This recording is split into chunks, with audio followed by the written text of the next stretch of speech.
Yes, sir. Muhammad comes out of the game. They were talking to Donegan, and there's movement on the line by the Warriors. The question is, were they drawn off sides? But it's a flag against Chenango Valley. So as I wanted to finish that thought, Muhammad came out, and the two fellas that they were talking to, part of that alignment, included Rossi and Donegan. We'll see if either one will figure in the mix this time. The snap and the give is to Rodriguez, and Jason, hard to bring down. It appears he got the first down at midfield. So that Rodriguez second effort is what's going to make the difference there. Jason just running hard and making it happen. The Hawks continue to move the sticks. They're starting to eat away at the clock, which keeps Chenango Valley defense on the field. You know, it's interesting. We spoke with Rodriguez during basketball season, and he had injured his shoulder, had some surgery. Chatted with him during baseball season when he was still rehabbing. I said, "You're going to be good to go for football in the fall?" He said, "No doubt." Here's Gudenrath going up top. Got a man open. That's Rossi, and he overthrows him. Rossi, that pass was probably about 10, 11 yards over his head. But going back to the Rodriguez quote or comment, I said, "You're going to be ready?" And he said, "Yeah." And I said, "So now that your quarterback has moved on, it would appear that you'd be the heir apparent." And he says, "Well, I don't know." And I don't know. I like him as a quarterback because he's got a good arm, but I also like him as a running back and a receiver. He is such a valuable young man out there. Owen Gudenrath ready again. The snap, the give. This time it's to Donegan. Kale running strong. He has a first down, and he's inside the 35-yard line of Chenango Valley. So we'll give Donegan about 14 yards on that carry, and we've seen him play fullback in week 1 and now at the wingback position. So these guys have shown to be very versatile and ready to go with Coach McAllis wherever he asks him to play in the backfield. All right, Donegan coming out. Muhammad is back in. He's the right wing of that double wing combination. Rodriguez the left wing. The snap and the give is to Rodriguez, and he's going to follow a trail up the middle, if only for a couple of yards. But he is brought down from behind, and the stop was made by Hunter Golbin. Still waiting for adjustments from Chenango Valley. They're staying right in their 5-2, trying to stop this double wing. I don't know if they repped a lot of defense this week against just double wing. I'm sure they prepared, but Corning's been running a lot of their triple option, so they had to split time in practice, and right now not able to stop the double wing attack. Under 6 minutes to play in the first half. 20-0 Corning. Running play. Keeper by, he fooled me. And the carry was by Liam Phelan. They initially had Phelan listed as the starting fullback. Donegan got more reps, but now Liam in there, and Gudenrath sold that package perfectly. He decoyed me completely. Yeah, he carried out his fake. I mean, he even bent his arm, as you say, and it looked like he had the football tucked under, but Phelan going up the middle, so a great play.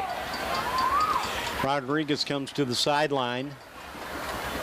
Gudenrath with that same decoy play. Here's a flag as Corning keeps it simple, and they run it up the middle. Looks like it's King who carries the football. Curtis King holding against Corning. Well, that, Rance, I believe that's their first penalty of the night, right? That's accurate. That is their first. Chenango Valley with 3, but that one's going to be a big one. That looked like just enough yardage maybe to have the first down to keep this drive rolling. Now they're going to have to overcome this 10-yard penalty, but they've shown that they can move the ball on the ground, and also Gudenrath with only one completion, but he has shown that he can put the money on the mark to Rodriguez. He overthrew Rossi, but throwing the ball effectively, so the options are open for McAllis. He's trying to keep the secondary honest, right? Okay, 4:46 in running, time-wise, first half. Homecoming, and the home team out in front, 20-0. Gudenrath carrying the football. Hole opens up. He's 30 to the 25, down to the 24-yard line. They would need to get to the 26. They did get it. Hello, Bob. First down, Corning. So tremendous job rolling to his right, and as you said, keeping the defensive backs honest. He's a threat to throw. So when he rolls out of the pocket, they've got to honor the pass and hang back for a minute, make sure it's a run. Then they can come up and play him. By then, he's got a first down. Let's call it 1st and 10 at the 25-yard line. Valley. Mohammed started to the left, cut back to the middle. That may well have been his undoing. It's about a 3-yard pickup. And that's going to bring up 2nd down. So the Hawks have run 10 plays in this drive that started all the way back on their own 29-yard line. They have certainly done a good job moving the chains and keeping with the consistency of the power plays out of the double wing and throwing when they need to. Phelan in the fullback position now for Corning. Under center, Gudenrath. Mohammed, the handoff to the corner. The 20, stops for a moment, cuts to the 14-yard line. He's down and a flag. As a matter of fact, there are 2 flags on the field. And they're pointing toward Corning. Yeah, that's going to be a tough call against Jason Rodriguez, I believe. He started out with a great block on the edge to help out his running mate, Mohammed, and he had the man up top, and he was pushing him back, but then he went to his legs, and I think there's where a grab might have happened. So spot foul, they're going to have to bring that one back. All right, mark it at the 29-yard line.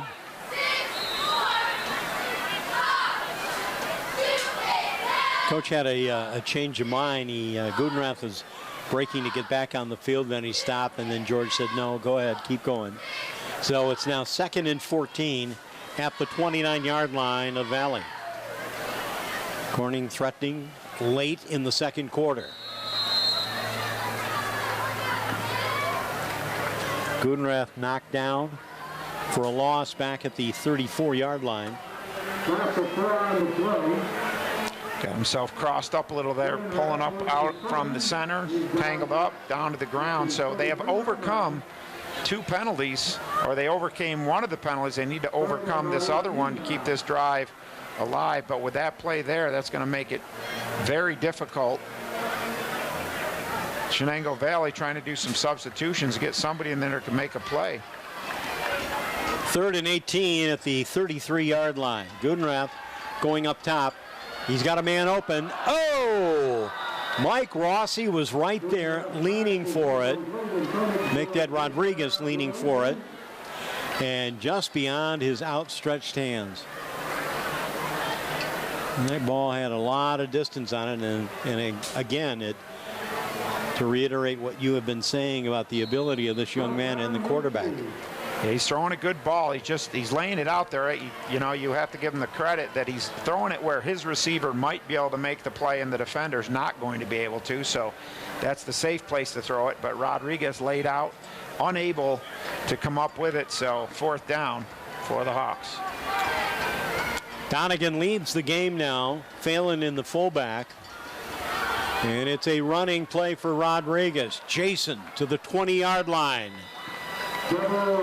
So he got a considerable amount of real estate back, but certainly not enough. And so Corning will turn it over on downs, and Chenango Valley will take over the ball at their own 21-yard line.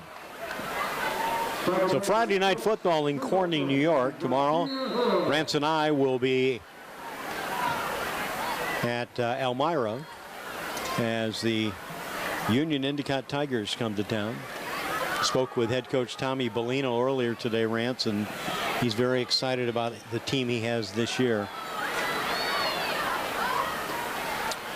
All right, running play, and they keep it very simple.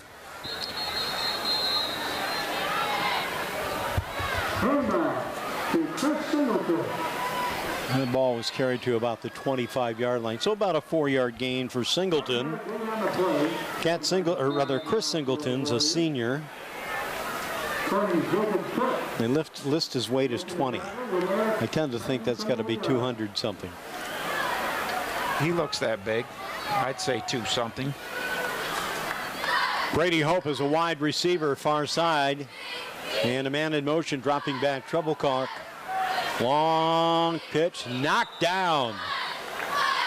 Great play out there. Corning defensively doing their job. Jermaine Stroman breaking it up. And that was just an out and in pattern, slant in for Brady Hope, who could not come up with it. But Stroman leaking high. That kid's got springs in his knees. Yeah, textbook defensive back play right there. Played the man first. He kept his position, stayed deeper than the receiver, and just went up and batted it down. So nice job. Joe Rogers leaving the game defensively for Corning. Treblecock looking. And that was a pass that's dropped by Chris Singleton near the 30-yard line. Corning again had Stroman out there on pass coverage.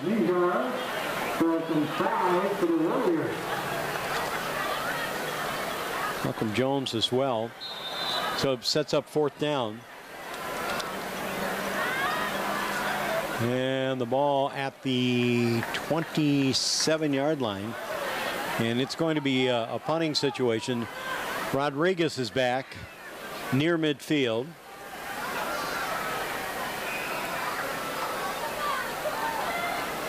No rush by Corning. Line drive shot taken by taken at the 43-yard line.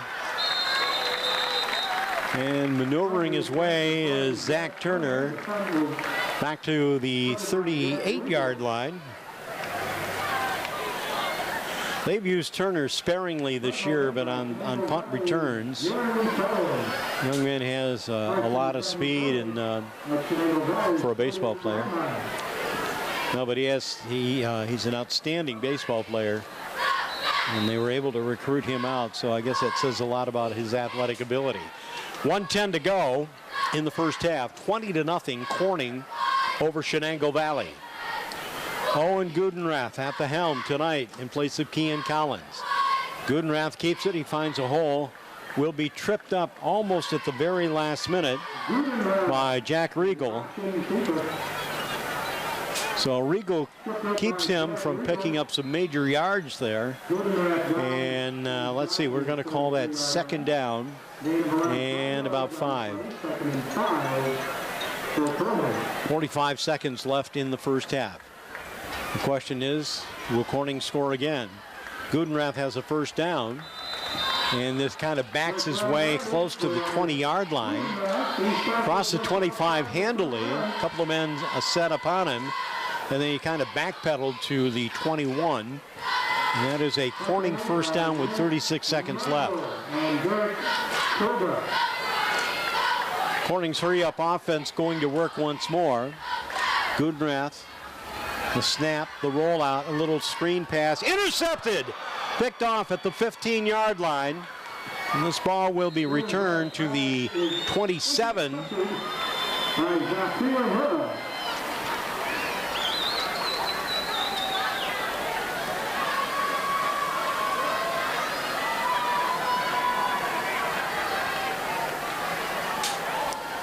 So the Hawks defense did their job after turning it over on downs, but the offense unable to put it in the end zone. Obviously rushing a little bit as the clock is running down here in the first half, and just threw a bad ball. Now we'll see what Valley will do.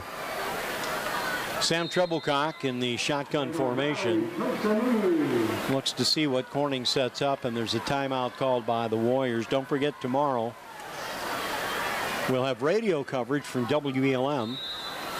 And right here streaming it on rlmsports.net as Union Endicott will take on the Elmira Express. That'll be it to let the clock run out, and we move to intermission here in Corning. Thanks for joining us. Hawks have built a 20-0 lead. We'll have those numbers for you when we come back.